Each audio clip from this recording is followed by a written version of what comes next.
그러니까 부자, 우리가 말하는 기준을 순자산 100억에 플러스 최소, 그러니까 1년에 한 5억 이상 벌 수 있는 네. 사람이 최소한의 부자 기준이라고 제가 잡아놨어요. 근데 제가 유튜브에서도 얘기를 했지만 이게 좀 무리가 있어요. 왜냐하면 대한민국 전체로 보면 말이 안 되는 얘기예요. 뭐 0.1%가 90억이니까 네. 말이 안 되는 얘기인데 제가 왜 이 얘기를 잡았냐. 네, 안녕하세요. 오늘은 저희가 이 부의 원리를 오랫동안 탐구해 오신 대한민국 0.1% 자산가 터보님 모셨습니다. 안녕하세요. 네, 안녕하세요. 대한민국 0.1% 자산가라는 말을 좀 민망해 하시더라고요. 아니, 저는 사실 제가 책을 냈는데요. 네. 처음에 마케팅 할 때도 그렇게 마케팅 한다고 해서 제가 그 다 빼라고 했거든요. 네. 왜냐하면 너무 이게 좀 너무 어그로성 같아서 사실. 그래서 0.1% 기준이 우리나라 그 금융이랑 통계청 자료 보면 90억 정도예요. 순자산이 한 7억 정도 되는데 네. 작년 기준으로 봤을 때. 근데 지금 좀 더 올라갔을 거예요. 근데 사실 뭐 그 기준이 맞냐 틀리냐 뭐 이런 것보다는 사람들에게 뭔가 소구 포인트를 잡을 때 너는 잡을 게 그거밖에 없냐 이렇게 얘기를 자꾸 듣는 게 싫어가지고 일부러 제가 요즘에 제 유튜브에 PD들한테도 그런 거 넣지 말라고 빼고 있는데 아, 그래요? 세 개 A/B 테스트 돌리잖아요. 네. 근데 꼭 그걸 잡으면 그게 제일 높게 나오더라고요. 그래서 되게 썸네일에 잡히는 경우가 되게 많아요. 그래서 어쩔 수 없이 네. 그렇게 하고 있습니다. 그래서 실제로 네. 저희가 3월에 뵙고 또 오랜만에 뵙는 건데 네네네네. 그 사이에 또 책을 출간을 하셨어요. 네네네. 축하드립니다. 감사합니다. 네. 또 저희가 본격적으로 이제 이야기를 시작하기에 앞서서 부의 기준을 한번 잡아봐야 될 것 같아요. 그래서 뭐 객관적인 기준을 떠나서 작가님이 생각하시는 부의 기준 무엇일지 궁금합니다. 일단 객관적인 기준은 저도 이런 컨텐츠를 많이 해봐서 너무 잘 알고 있고요. 아까 전에 얘기한 대로 0.1%가 한 90억 정도 되는데 제가 이 책에서 말한 부의 감각에서 얘기하는 그 부자, 우리가 말하는 기준을 이제 책에도 써놨는데 순자산 100억에 플러스 최소, 그러니까 1년에 한 5억 이상 벌 수 있는 네. 사람이 최소한의 부자 기준이라고 제가 잡아놨어요. 근데 제가 유튜브에서도 얘기를 했지만 이게 좀 무리가 있어요. 왜냐하면 대한민국 전체로 보면 말이 안 되는 얘기예요. 뭐 0.1%가 90억이니까 네. 말이 안 되는 얘기인데 제가 왜 이 얘기를 잡았냐. 근데 일단 이 책의 내용을 잠깐 얘기를 해보면 부의 감각이 오해를 하면 그 감각이라는 게 뭐 통찰, 뭐 안목 이렇게 비춰질 수 있는데 그게 아니고요.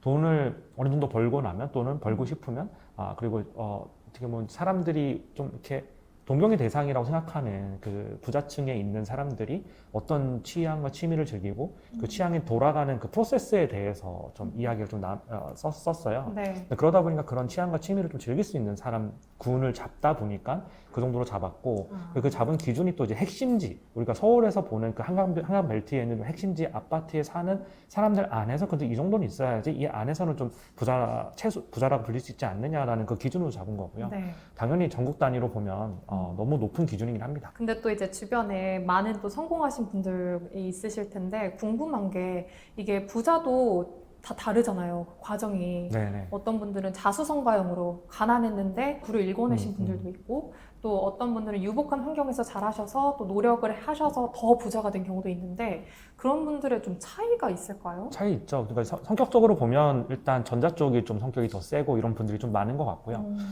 그리고 이게 어떤 방식으로 부를 쌓았느냐가 좀 중요한데 예를 네. 들어서 뭐 주식 투자를 해서 돈을 버신 분들도 있고 사업을 해서 버신 분들도 있고 아니면 부동산 뭐 재테크 잘해서 더 버신 분들도 있고 되게 다양한데요. 사실 저는 이게 자수성가냐 아니면 원래 어느 정도 유복한 환경이 있었냐 이 차이도 중요하지만 그것보다 더 중요한 게 어느 섹터에서 부를 쌓았느냐가 더 중요한 것 같고요. 그리고 그 제도권 안에서 이렇게 순차적으로 올라오면서 부를 쌓았냐 네. 아니면 이제 제도권에 편입은 못됐지만 비제도권에서 굉장히 좀 의미 있는 어떤 사업이나 이런 것들을 해서 부를 쌓았냐에 따라서 완전히 좀 성향과 선택들이 많이 달라진다라고 많이 느꼈거든요. 네. 제도권에 있는 부자들과 비제도권에 있는 부자들과 결국 부자가 되면 제도권으로 들어오죠. 들어오고 싶어 하고. 그렇죠. 그러면서 이제 자식 교육에 되게 열성을 다하게 되는 이렇게 되는데 제가 말하는 제도권은 말 그대로 그냥 뭐 좋은 대학 가서 좋은 커리어 쌓고 유학 갔다 온 친구들도 있고 아닌 친구들도 있고 아니면 전문직이 되는 친구들도 있고 그 안에서 커리어를 잘 만들어 가다가 투자든 아니면 자기 사업이든 해서 일정 이상의 부를 쌓은 사람들 얘기하는 거거든요. 엘리트 코스. 네, 엘리트 코스를 밟은 사람들을 보통 이제 제도권에서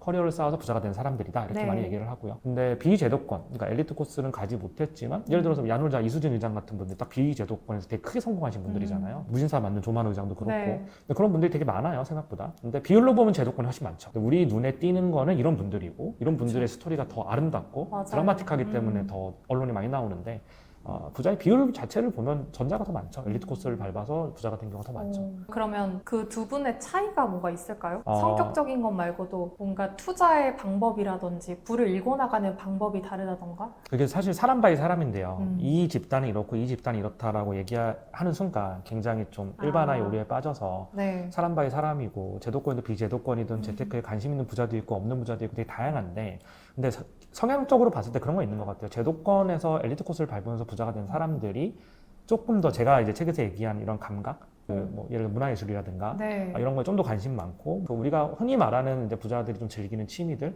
이런 거에 관심이 조금 더 많았던 경향은 있는 것 같아요. 오. 경향적으로 봤을 때 다 그렇다는 건 아니고. 저는 이 부의 감각이라고 했을 때 감각이 부에 대한 감각인 줄 알았는데 다른 의미가 있는 걸까요? 네네. 감각에? 제가 감각이 이제 책 제목을 지을 때 되게 고민을 많이 했는데요. 네. 사실 최대한 이 책 내용을 좀 반영을 해보자라고 해서 이렇게 지은 건데요. 첫 번째로는 부의 감각이라고 지었는데 부의 네. 감각은 원래 다른 책의 이름이기도 해요. 근데 그거는 우리나라에 쓴 책은 아니고 해외에서 쓴 어떤 책을 이제 번역한 책인데 네. 일단 한국의 실정하고 맞지 않고 그리고 제가 제 경험, 제가 직간접적으로 경험했던 것을 많이 녹여가지고 이 시장이 어떻게 돌아가는지에 대해서 일단 썼고요.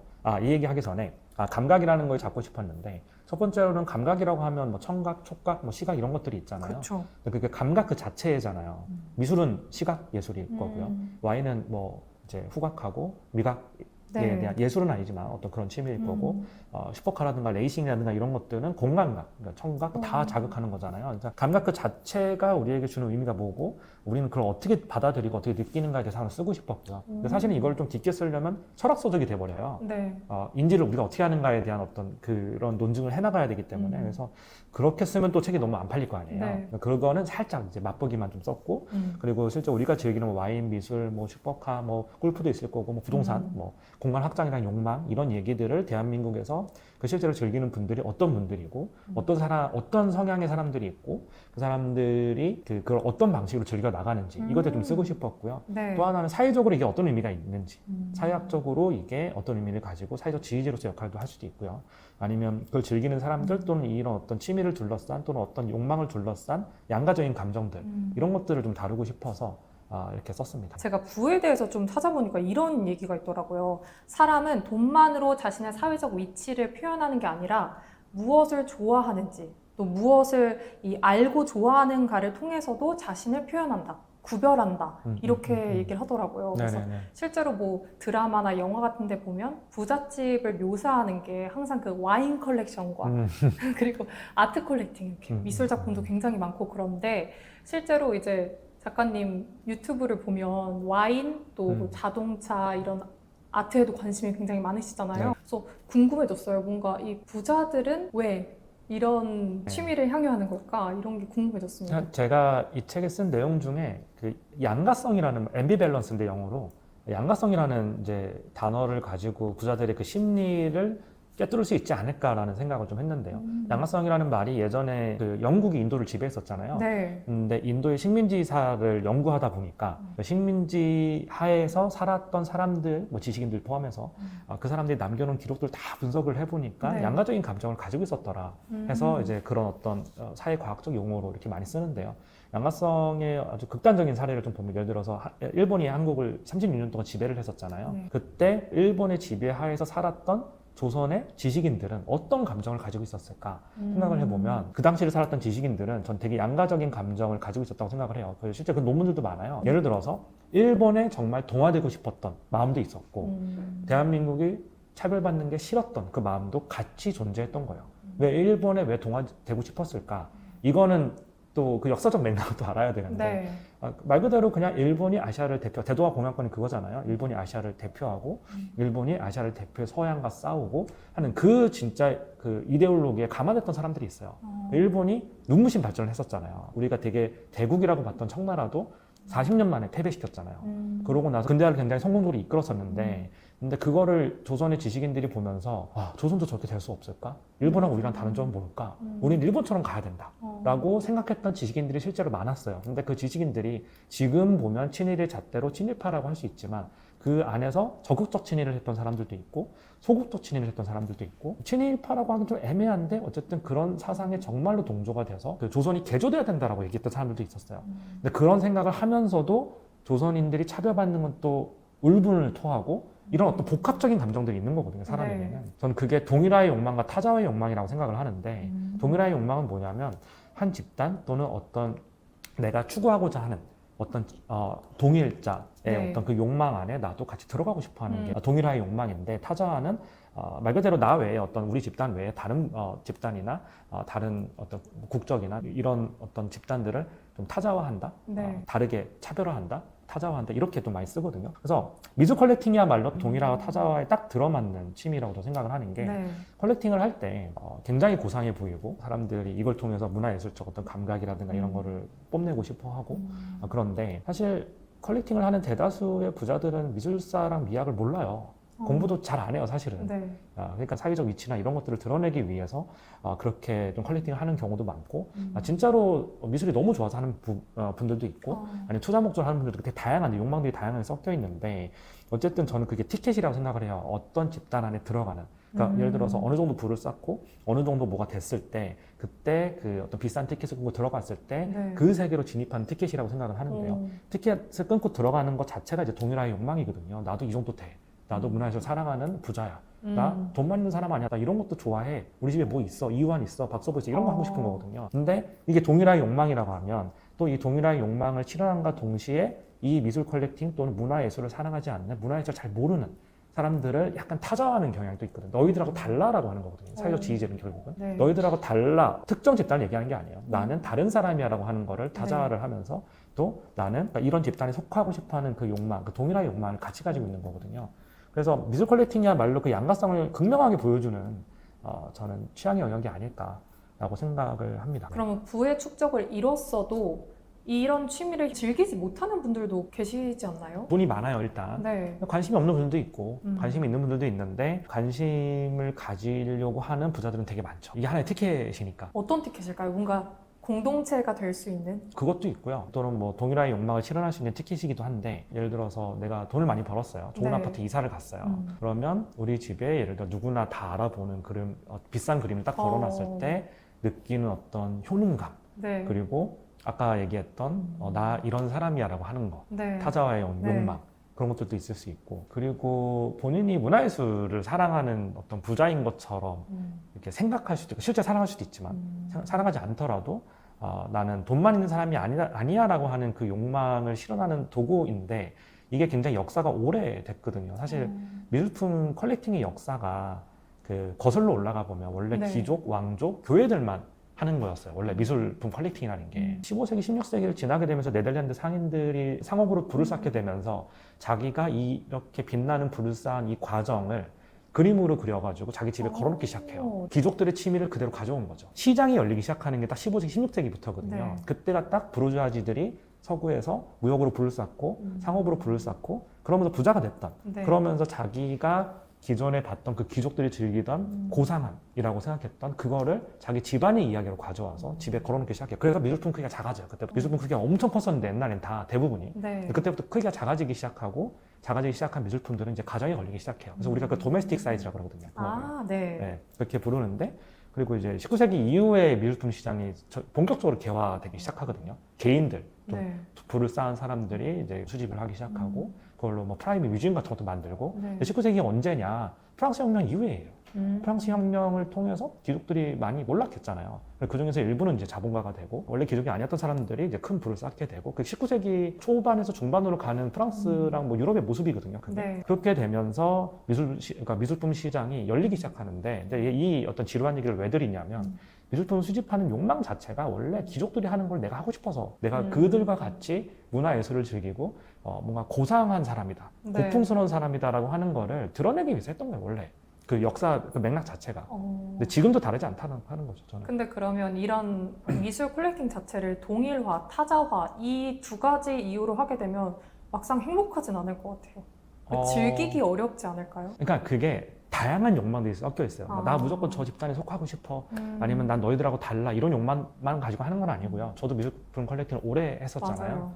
근데 안에서 되게 재밌어요. 그 안에 커뮤니티가 돌아가는 방식도 되게 재밌고, 오. 그리고 실제로 미학적인, 시각적인 어떤 재미, 즐거움도 있고, 네. 그리고 약간 미술품이라고 하는 게 어떻게 보면 저희는 만약에 작가라고, 글 쓰는 작가라고 하면 300페이지에 달하는 이 글을 가지고 네. 독자들에게 메시지를 전달하는 거라고 하면 미술 작가들은 한 폭의 그림 또는 한 조각을 가지고 그 메시지를 전달하는 거기 때문에 더 어려울 수도 있고 쉬울 수도 있는데 그렇죠. 근데 그 안에서 그 메시지들을 읽고 사회적 맥락을 읽고 하는 것들이 재밌을 수도 있어요. 근데 그거는 반드시 공부가 필요해요. 그냥 돈이 있으면 좋은 비싼 작품을 살 수 있지만 그거의 맥락을 이해하고 그게 어떻게 구성이 되고 네. 그게 실제로 어떤 미학적 즐거움을 주는지를 깊게 이해하려면 좀 약간 깊이 있는 공부가 필요해요. 근데 컬렉팅을 할 때 실제 그렇게 깊이 있는 공부를 하는 사람이 생각보다 많지 않아요. 근데 이제 저는 이 미학적 재미라고 하셨잖아요.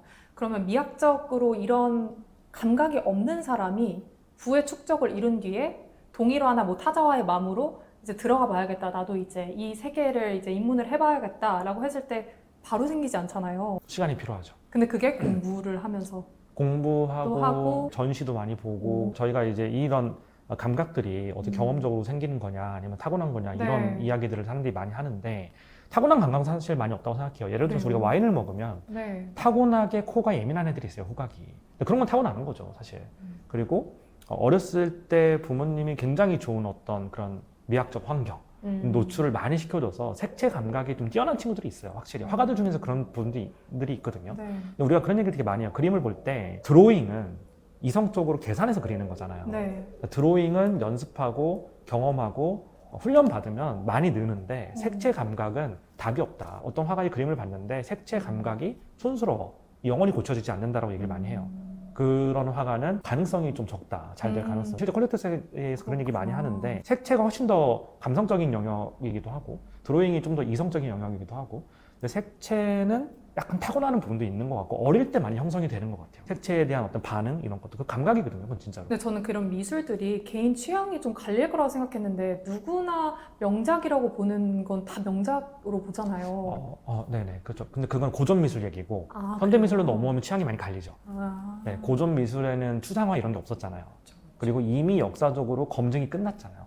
이게 너무 중요한 작품이고 근데 현대 미술로 오면 악유가 많고 그리고 사람 취향에 따라서 이게 뭐야 이런 분들도 있고 그렇죠. 네, 해석의 여지도 되게 많고 이렇다 보니까 현대 미술로 오면 취향이 많이 갈리게 되죠. 그러면 아까 이제 터보님이 아까 말씀 중에 커뮤니티가 돌아가는 게 좀 재밌다라고 해주셨는데 좀 더 구체적으로 들을 수 있을까요? 구체적으로 보면요. 네. 그냥 이게 여러 영역인데 미술도 있고 되게 와인도 있고 뭐 슈퍼카라고 하는 그런 네. 그룹도 있고 한데 제가 예전 한 14년 전이었나? 14년 전에 페라리 클럽 동호회를 운영지를 했었어요. 와, 네. 되게 오래전이죠.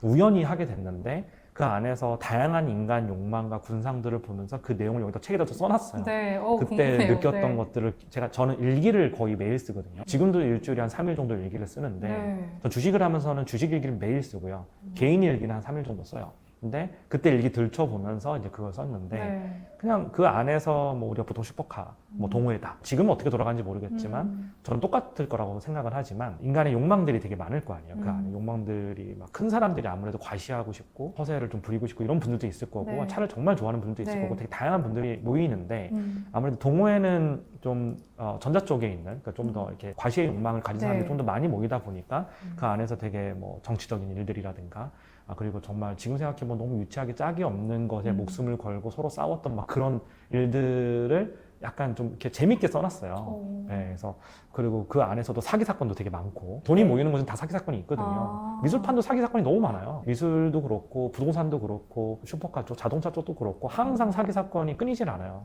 근데 제가 주식을 하다 보니까 여의도도 항상 1년에 한 번씩은 그런 일들이 항상 네. 생기더라고요. 항상 여기도 항상 그렇고. 그래서 돈이 모이는 곳은 언제나 그런 욕망들이 부딪히고 서로 자기 이득을 취하려고 노력하기도 하고 네. 또 특히나 과시적인 취미를 좋아하는 사람들이 모인 곳일수록 이성에 대한 욕망이 되게 강한 분들이 또 많아요. 이제 남성분들 같은 경우는 지금도 그렇지만 그때는 네. 더 심했던 게 그때는 그런 슈퍼카 자체가 많이 없었기 때문에 아름다운 여성을 만나기 위해서 좀 더 거기다가 좀 더 많이 시간을 투자를 하고 과시와 뭐 허영의 욕망으로 그런 것들을 좀 해 나가는 분들과 아닌 분들과의 뭐 싸움 이런 어떤 복합적인 욕망의 얽힘을 이렇게 좀 써놨습니다. 갑자기 드는 생각이 이제 네. 부를 어느 정도 축적하신 분들은 이제 그 이상의 도파민이 없잖아요, 사실. 왜냐면 돈을 이제 쫓기도 뭐하고 그 이상의 뭔가 감각, 이런 오감을 극대화하는 그런 취미를 찾게 되시는 걸까요? 자연스럽게? 그러니까 제가 그 얘기도 여기다가 잠깐 써놨는데 네. 이런 게 있어요. 재산이 내가 10억일 때와 100억일 때와 1000억일 때와 1조일 때와 자본주의 사회가 정말 되게 정교하게 짜여져 있는 그물망 같은 게 네. 각각의 재산 상태에 따라서 즐길 수 있고 내가 갖지 못하고 내가 갖고 싶어도 갖지 못하는 그런 취미군들이 빽빽하게 들어서 있습니다. 진짜요? 네. 뭐 예를 들어서 네. 이렇게 앵커님이 2천억이 있어요. 그러면 다 가질 수 있을 것 같잖아요. 오, 네. 전혀 그렇지 않죠. 예를 들어 차만 해도 내가 만약에 한 500억 있어. 웬만하면 다 타죠. 그쵸. 너무 쉽게 탈 수 있어요. 10억짜리 차도 그냥 쉽게 탈 수 있죠. 근데 그 위에 3, 40억짜리 차도 있고 그리고 그 위에 또 되게 VVIP 프로그램 이런 것들이 쫙 있어요. 그 위에 어떤 원메이크 레이스런 나가려면 한 경기 뛰는데 5, 6천만 원 들어요. 한 경기 뛰는데. 5천, 6천을 그냥 한 경기에 쓰는 거 하루에. 와. 쓰고 그리고 해외를 다니면 거기에 딸려가는 미케닉 비용 이런 게 다 더 별도로 들고요. 그러면 1년 쓰면 소모품 비용으로만 한 4억 써요. 네. 근데 500억 있으면 할 수 있죠. 자기가 너무 좋아하면 재산의 1% 쓰는 거니까. 근데 그걸 또 하다 보면 더 위에 VIP 프로그램이 또 있어요. 그 위에 가다 보면 차 한 대 100억, 200억씩 하는 그런 세계도 있고 그건 또 미술품으로 가게 되면 또 끝도 없는 세계가 있고 그래서 제가 얘기하는 거는 그걸 추구하고 이런 게 아니라 네. 각각의 재산 상태와 소득 상태에 따라서 그에 맞는 취미와 취향과 자산군들이 항상 존재하기 때문에 내가 돈 또는 어떤 그런 물질을 통해서 만족을 자꾸 느끼려고 하면 끝없는 갈증을 느끼게 되거든요. 소금물 마시는 거랑 똑같거든요. 네. 약간 부질없다라는 거를 그때쯤에서 좀 느끼게 되죠. 이게 끝없는 또 세계가 있구나 위에 또 이게. 거기서도 또 약간 그런 벽을 느끼게 되는 거예요. 당연하죠. 예를 들어 미술품 퀄리티만 해도 제가 미술품 퀄리티만 해서 솔직히 벽을 되게 많이 느꼈었는데 네. 저도 나름 좋은 작품을 좀 많이 가지고 있었고 단기간에 그리고 전 네트워킹도 되게 잘하는 성격이어서 네. 잘 이렇게 작품들을 수집을 해왔었는데 그 위에 단을 보면 가격이 이제 너무 말이 안 되게 올라가는 거예요. 근데 또 이 단에서는 예를 들어서 좀 한국에서 핫한 작가들 좀 몇 천만 원짜리 1억짜리, 2억짜리 가지고 있으면 되게 저 좋은 컬렉션 많이 가지고 있다. 이런 얘기를 들을 수 있는데 그 위에서 또 이제 해외에 나가서 좀 더 윗단으로 가게 되면 거기서는 이제 단위가 한 공이 하나가 더 붙고요. 네. 그 윗단으로 또 가게 되면 이제 모던 아트를 가지고 있는 게 모던 아트라고 하면 피카소, 네, 네. 마티즈 이런 거 막 진짜 몇백억짜리 이런 건 아니더라도 그래도 한 2, 30억짜리 이런 거는 하나 가지고 있어야 그게 컬렉션에 뭔가 좀 엣지가 생긴다 이렇게 생각하는 사람들이 있어요. 네. 제가 그렇다는 게 아니라 네. 그 세계가 그렇게 돌아가요. 근데 그렇구나. 실제로 이 세계에서 뭔가 계급이 있다고 얘기하기는 좀 어렵지만 어느 정도는 그 층이 다 나눠져 있고요. 내가 만약에 작품에다가 10억 정도 쓸 수 있는 사람과 50억 정도 쓸 수 있는 사람과 100억 쓸 수 있는 사람과 1000억 쓸 수 있는 사람 다 나눠져 있어요.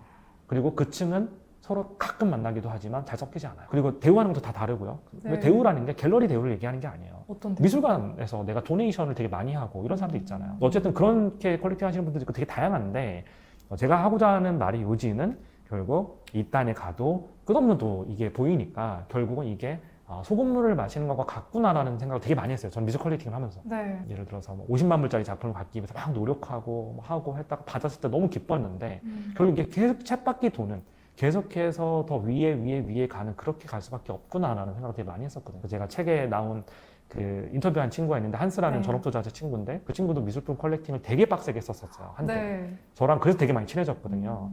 근데 이 친구도 2년 동안 한 150점인가 200점 정도를 샀어요. 근데 그 안에 크리스티에서 세계 최고가 찍고 산 작품이 3개나 돼요. 이 친구도 돈을 되게 많이 썼죠. 미술품에다가. 상상할 수 없는 돈을 썼죠. 근데 그 친구도 그렇게 하면서 다 너무 부질없구나. 내가 너무 물질에 집착하고 살았구나라고 생각을 하면서 최근에서 너무 후회된다. 되게 이런 얘기를 또 많이 하기도 했었고 그런 과정들을 거쳐왔습니다. 그래서 그 경험들을 녹였다라고 생각을 그러면 하시면 그런 벽을 느끼고 좀 부질없다 생각한 뒤에는 어떻게 흘러갈까요? 제가 내린 결론은 네. 첫 번째로는 물질에 집착을 하고 물질로 내가 뭔가 새로운 세계를 열쇠를 열고 들어가서 뭔가 새로운 게 있을 것 같다라는 그 생각 자체가 제가 세상 모든 걸 다 해본 건 아니지만 우리가 대학만 가면 새로운 세상이 열리고 고시만 합격하면 새로운 세상이 열리고 이렇게 생각하는 건 똑같다. 어차피 별거 없어요. 제가 별거 없으면 되게 많이 썼거든요. 진짜. 내부자의 시선과 외부자의 시선이 너무 달라요. 외부자의 시선으로 볼 때는 예를 들어 슈퍼카트 하는 사람들 네. 아니면 미술 컬렉터들 고상하고 아니면 되게 대단한 사람도 있을 것 같잖아요. 근데 실제로 그런 사람들이 있죠. 근데 그 세계가 실제로 돌아가는 그런 원리들, 실제 그 안에 사람들이 고민하고 생각하는 것들을 직접 부딪히면서 경험하다 보면 이것도 내가 너무 큰 환상을 가지고 있었구나라는 생각을 하게 될 수밖에 없죠. 사람 사는 거 다 비슷비슷하고 사람 사는 거 다 똑같고 이게 그냥 조금 더 그런 취미일 뿐이구나 이렇게 생각을 하게 되는데 다음 단계를 물어보셨잖아요. 네. 이 생각에서 어떻게 전환이 됐냐면 저는 미술을 아직도 좋아해요. 컬렉팅은 요즘 거의 안 하긴 하지만 아직도 집에 많은 작품들이 걸려 있고 네. 그때 뭐 물린 작품들도 있어요. 팔지 못해서 물린 어. 작품들도 있고 막 이런데 어쨌든 그 작품들 보면 좋고요. 근데 네. 제가 미술을 하기 전과 후가 너무 많이 달라졌어요. 한참 했을 때는 뭔가 물질에 대한 욕망과 어떤 그 안에서 동일화와 저도 마찬가지로 동일화와 타자와의 욕망을 실현하는 도구로 쓰기도 했었고 그리고 그 안에서 실제로 미학적 즐거움을 느끼기도 했었고 저는 또 성격이 공부하는 걸 워낙 좋아해서 공부하는 것 자체로 너무 즐거웠고 되게 빡세게 해봤는데 근데 좀 부질없다고 제 얘기를 했었잖아요. 그 뒤에 저에게 남는 게 뭐냐를 생각을 해보니까 이제는 전 세계 어디를 가도 미술관을 먼저 찾아가게 돼요. 저는. 그래서 이번에 제가 올해 3월 달에 이제 주식 전업투자하는 동생들하고 같이 이탈리아 여행을 갔었는데요. 네. 제가 이탈리아 로마에서부터 피렌체를 거쳐서 파리까지 이르기까지 미술관을 제가 다 설명을 해줬어요. 올라가면서. 로마는 고대의 유물들이 되게 많잖아요. 콜로세움 네. 비롯해서. 그리고 이제 피렌체에 가면 이제 중세부터 이제 르네상스와 관련된 어떤 그림들이 되게 많잖아요. 그러면 고대에서 중세를 거쳐서 르네상스를 거쳐서 이제 파리로 가게 되면 근세 그리고 근대 미술들이 있잖아요. 네. 이게 하나로 연결되는 거예요. 근데 저는 이제 그때 당시에 미술사랑 미학을 그래도 나름 열심히 뭐 전문가만큼은 아니지만 네. 공부를 했기 때문에 그래도 이 흐름들을 다 알고 그리고 중요한 작가들이나 내가 좋아했던 작가들 그때 열성을 다해서 막 찾아보고 논문도 읽고 막 이랬었거든요. 와. 그랬던 과정들이 헛되지 않았구나라는 생각 되게 많이 했고 그 도시가 다르게 보여요 이제. 그쵸. 그래서 와인과 미술을 즐기기 전과 와인도 마찬가지인데요. 와인과 미술을 즐기기 전과 후가 그 도시 자체가 완전 다르게 보이기 때문에 이제 내가 좀 세상을 보는 창이 하나가 더 생겼구나라는 그런 생각을 하는 거죠. 그래서 그게 좀 달라졌다. 그 이후에 남는 것들은 그런 것들 아닐까. 전 그게 감각이라고 생각해요. 이 책에서 얘기하는 그 감각이라는 게 별게 아니라 뭐 청각, 후각, 뭐 감각 그 자체로 보면 그게 되게 중요한데 그런 것들을 경험하고 공부하고 자기 지도를 만들어 가면서 세계 어디 뭐 여행을 가거나 아니면 와인을 먹거나 음식을 먹거나 했을 때 자기가 그렇게 경험하고 공부하고 해왔던 그 감각들이 쌓이거든요, 안에.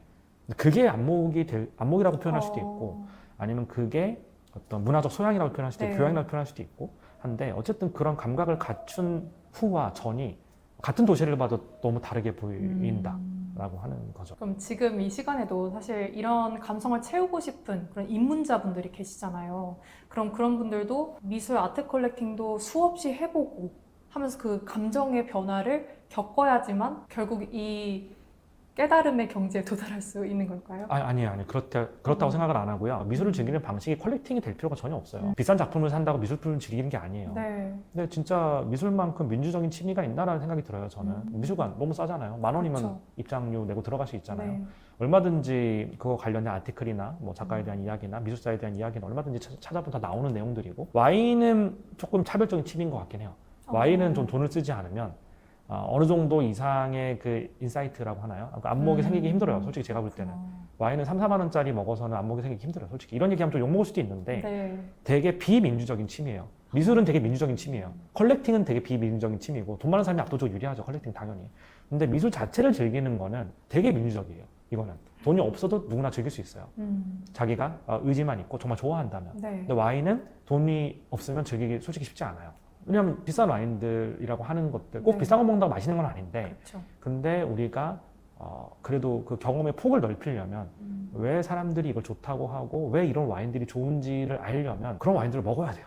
3만 원, 4만 원짜리 먹어서는 느낄 수 없어요. 그거는. 근데 그런 거 있잖아요. 블라인드 테스트를 했는데 100만 원짜리인 걸 얘기를 안 하고 이거 뭐 3, 4만 원짜리야. 그거는 그 사람이 와인 하나도 모르는 거예요. 그 말이 안 돼요. 그거는. 몰라서. 그러니까 50만 원짜리랑 100만 원짜리 틀릴 수 있고요. 30만 원짜리랑 80만 원짜리 틀릴 수 있어요.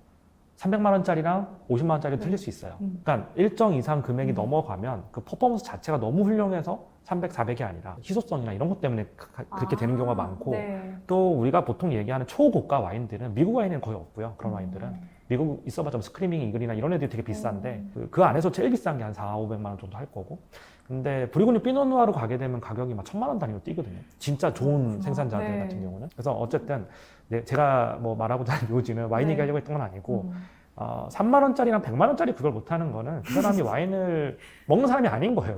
그건 말이 안 돼요. 그거는. 그렇죠. 근데 어찌됐든 와인의 경우에는 조금 돈이 들어갈 수밖에 없는 네네. 그런 거를 구분할 수 있을 정도가 되려면 또 그만큼 테이스팅을 해봐야 되는 네네, 거니까. 그렇죠. 그러면 전 듣다 보니까 취미나 이런 거 자체에도 어떤 단계가 있다고 하셨잖아요.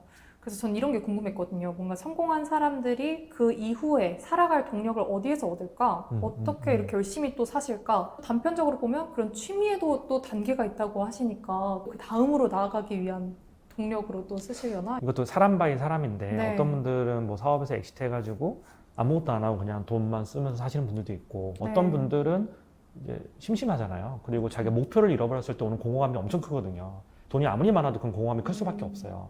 그래서 대기업 임원분들이 거의 사장급까지 하고 퇴직하시고 되게 우울증 와요. 네. 사장급까지 하셨으면 퇴직금도 많이 받으시고 이랬을 텐데 뭐 사업하시는 분들만큼 부자는 아니겠지만 그래도 웬만한 사람보다 훨씬 돈이 많고 이미 성공적인 인생을 사셨고 했는데 퇴직하고 우울증 오는 경우 되게 많아요. 목표가 상실돼서 그렇거든요. 더 이상 내가 해야 되는 과제가 없기 때문에. 그래서 이제 창업가 분들 중에서 엑시트하고 난 다음에 재창업을 하는 경우 되게 많고 재창업이 대부분 이제 자기가 했던 걸 개발자 출신이면 또 다른 뭐 앱을 개발한다든가 이런 식으로 가는 분들도 있고 아니면 자기가 창업을 해서 엑시트한 분들은 대부분 다 이제 투자를 받고 하고 막 밸류를 높여가다가 마지막에 엑시트하고 이렇게 나오는 경우잖아요. 네. 그러다 보니까 이 투자판을 잘 알고 인맥이 많다 보니까 VC를 창업하는 경우도 있고 되게 다양하게 있는데 근데 취향 얘기가 나왔으니까 하나 말을 좀 보태보면 제가 아는 어떤 대표님이 회사를 엑시트하고 나서 레이싱에 빠지셨어요. 우와. 근데 레이싱의 세계도 또 끝도 없는 세계거든요. 그래서 네. 그분은 너무 이걸 좋아해서 몇 년 하셨는데 호주에 자기 그 레이싱카를 보내서 네. 호주 트랙에서 타다가 이제 좀 경기가 끝나면 네. 다시 또 일본으로 보내서 일본에서 막 타고 이런 분이 계세요. 오. 돈 많이 들죠. 되게 엄청 많이 드는데 어쨌든 돈이 있으면 할 수 있는 네. 그런 것들 하고 막 대회도 나가고 트로피도 막 타고 막 이랬던 분이 계셨는데 결국 뭐 돈이 주는 좋은 점은 그런 걸 내가 선택할 수 있게 만들어주는 게 더 좋은 거잖아요. 그분도 그거 한 몇 년 하시다가 또 재미없으니까 시들시들해지니까 뭐 재밌는 거 없나 이렇게 또 사시는 분들도 계시고 뭐 다양하게 있는 것 같아요. 그래서 사람 바이 사람. 그러면 터보님은 어떤 동력으로 살아가고 계세요? 저는 일단 되게 루틴을 되게 전 중요하게 생각을 하는 사람인데 저는 한 회사를 그 10몇 년 다녔죠. 10몇 년 다니다가 제가 작년에 이거를 계속 하다가는 제가 만약에 A라는 회사를 했어요. A라는 회사를 계속 하면 안정적으로 돈이 들어와요. 월급도 들어오고 배당도 들어오고 안정적으로 들어오는데 제가 제 책에 인터뷰에 실어놓은 그 용민이 형이라고 있어요. VC 대표님인데 구글 다니시다가 그 형이 보일링 프로그에 대해서 되게 얘기 많이 하는 거예요. 끓는 물에서 개구리가 뜨거운 줄 모르고 보일링 있다가 프로그. 그냥 익어 죽는다. 네. 근데 뭐 형 말에 의하면 구글러들조차도 그렇다. 우리는 안 그럴 거라고 생각하지만 실제로 그것도 외부자의 시선과 내부자의 시선이 다른데 어쨌든 저도 그런 생각 한 10년 정도 다녔는데 저도 그 중간중간에 뭐 투자도 많이 해보고 네. 뭐 건물 투자도 해보고 뭐 제 개인 사업도 해보고 유튜브도 해보고 되게 많이 해보면서 이제 저도 나이가 어린 나이는 아니니까 이걸 앞으로 더 10년 한다고 했을 때 내 인생에 후회가 되지 않을까 고민을 되게 많이 했었어요. 그러다가 이제 이건 안 되겠다 해서 회사를 그냥 바로 그만두고 한 달 정도 놀아볼까 했어요. 한 달 정도 놀아볼까 하다가 그 경제 유튜버 그 하는 단테라고 있어요. 김단테라고. 네. 단테랑 같이 남산 올라가다가 단테가 이제 전업 투자자잖아요. 주식. 네. 근데 제 주변에는 원래 주식 전업 투자자들이 많았었어요. 근데 저는 원래 주식에 관심도 없었고 뭐 저거 왜 해? 뭐 이렇게 네. 생각을 하다가 단테랑 남산 올라가면서 주식 얘기를 하는데 너무 재밌는 거예요. 네. 이거 너무 재밌다. 그래서 단테한테 그때 그냥 물어봤어요. 장난으로. 그때가 작년 8월 말이었거든요. 야, 주식 뭐 사야 돼? 물어봤어요. 근데 걔가 그때 하이닉스를 얘기했었어요. 그때 하이닉스 30만 원이었어요. 어쨌든 뭐 그랬었는데. 네. 근데 그러고 나서 이거 공부를 좀 해볼까? 하면서 이제 제 주변에 있는 전업들 다 연락을 해가지고 야, 어떻게 해야 돼? 물어보고 컴퓨터 세팅도 다시 하고 하면서 스터디도 하고 하다 보니까 요즘엔 약간 전업 투자자처럼 살고 있거든요. 근데 저는 어떻게 보면 너무 재밌어요. 그리고 네. 이게 회사를 그만두고 한 달 정도 노력을 했었는데 네. 약간 그때 8월 말, 9월 초부터 열심히 한번 해봐야겠다고 딱 하니까 또 루틴을 되게 중요하게 생각하는데 매일매일 아침 뭐 6시 반, 뭐 7시 일어나서 뭐 뉴스 읽고 뭐 읽고 장 보고 뭐 하고 그리고 리포트 뭐 읽고 이런 어떤 스케줄들이 있잖아요. 네. 그리고 이거 끝나고 나면 이제 유튜브 관련된 거 좀 하고 제가 하고 있는 또 다른 사업들도 좀 네. 하고 다른 어떤 일들도 좀 쳐내고 이렇게 하다 보니까 지난 1년이 어떻게 흘러갔는지 모르겠는 거예요. 와, 너무 빠르게 흘러갔고 이렇게 살다가 죽으면 되겠구나. 저는 이런 생각을 진짜 했었어요. 네. 이렇게 그냥 살았던 게 지난 1년을 보면 물론 수익도 나기도 했었고 뭐 돈을 잃기도 했었고 왔다 갔다 할 거 아니에요. 7월 달엔 되게 힘들었었고 장이. 근데 주식 공부 자체가 일단 재밌고 이 안에서 사람들을 만나는 것도 되게 재밌고 네. 그걸 통해서 되게 많이 또 배웠던 것 같고 제가 미술 전공자도 아니고 하나도 모르는 상태에서 뛰어들어서 딥다이브하고 사람들 만나고 제가 어느 정도까지 했었냐면 해외에서 갤러리스트들 오면 인천공항에 차도 보내줬어요. 제가 픽업도 다 해주고 네. 그 친구의 생년월일이 88이다 이러면 88년 빈티지 와인도 구해서 우와. 따주고 네. 작품 받으려고 그렇게 했었어요. 근데 그렇게 또 열심히 했었는데 뭐 나라는 사람이 어떤 사람인가를 저는 되게 생각을 많이 하는데 네. 저는 뭐 개인적으로 제가 봤을 때 돈은 많으면 많을수록 좋지만 돈으로 엄청 큰 행복을 느끼는 사람도 아닌 것 같다는 생각이 또 드는 거예요. 그래서 내가 여력이 되고 어떻게 보면 계속해서 이렇게 공부할 수 있고 그 머리와 에너지와 그게 남아있을 때 최대한 새로운 거 많이 해보다가 노년을 맞이하면 되겠구나 이런 생각이 좀 들어서 여력이 되는 한 더 열심히 해보려고 하고 있고요. 저는 그런 동기로 살고 있어요. 근데 저는 그걸 유목민적 삶이라고 생각을 하는데 네. 예전에 뭐 건물 투자했고 부동산 콘텐츠 한참 만들다가 요즘엔 또 요즘 관심이 없어서 네. 이거 하고 있고 유튜브도 하다가 뭐 이것도 하다가 저것도 하다가 막 이러고 있는데 근데 저는 그렇게 사는 게 행복하다면 그렇게 사는 게 맞지 않냐라고 생각해요. 진짜 전체적으로 들으면서 이 성공한 분들의 공통점을 제가 찾은 것 같아요. 뭔가 흥미를 느끼는 부분을 그냥 넘겨보내지 않고 진짜 아까 말씀해주신 것처럼 주식 일기를 쓰신다고 하셨잖아요. 그리고 매일같이 루틴하게 공부하시고 그리고 아까 말씀 주신 한세 투자자분의 아트 콜렉팅 이야기도 얼마나 많이 열정을 갖고 하셨으면 그런 감정을 이제 또 궁극적으로 느끼게 되신 거잖아요. 뭔가 진짜 열정, 뭐 하나를 깊이 있게 끝까지 가는 그런 집념 아닐까 하는데 근데 여기에는 근데 도달하고자 하는 목적지는 없어요. 제가 이동진 평론가가 한 얘기 되게 좋아하는 그 말이 하나가 있는데 유튜브에서 그 평론가님이 이렇게 얘기하셨는데 인생은 거시적으로 보면 흘러가는 대로 살고 미시적으로 보면 최선을 다해야 된다. 네. 내가 만약에 흘러가는 대로 살다가 이게 너무 재밌어요. 나의 마음을 뛰게 해. 이 안에 있는 삶을 너무 좋아. 그리고 여기서 배우는 게 너무 많은 것 같아. 네. 그럼 열심히 해보는 거죠. 근데 꼭 여기서 최고가 되지 못하더라도 열심히 해보다가 아 이거는 나의 길이 아닌 것 같아 하면 딴 데로 갈 수 있는 용기도 좀 필요하다고 생각을 하거든요. 그쵸. 이미 내가 이걸 열심히 한 상태에서 어느 정도 경제적 지대를 쌓게 되면 여기서 이 세계에서 내가 인정받는 사람이고 내가 오늘 잘할 수 있고 사회적 자아라는 게 되게 중요하잖아요. 전 처음에 주식판에 들어왔을 때 되게 걱정했던 거는 나도 나름 다른 분야에서는 인정받고 사람들이 되게 잘한다라고 얘기를 많이 했는데 여기 들어오면 전 초보잖아요.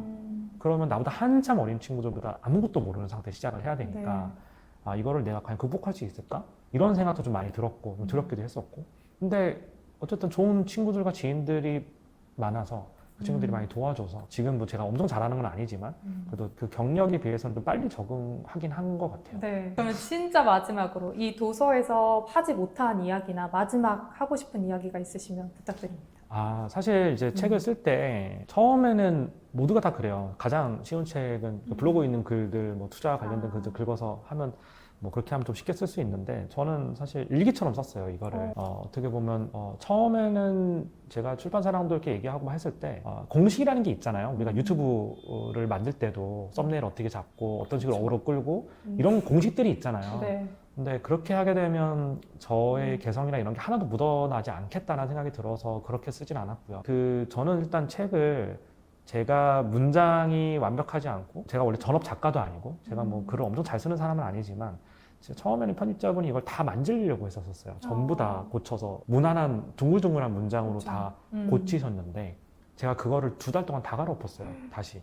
그래서 저는 일단 제가 뭐 완벽해서 그렇다기보다는 저도 뭐 이렇게 문장도 보면 마음에 안 드는 게 있더라고요. 저도 네. 제 집에 도착해서 읽어보니까 마음에 안 드는 문장도 있고 아 이거 내가 왜 이렇게 썼지 이렇게 하는 부분도 있는데 근데 그것도 저라고 생각해요.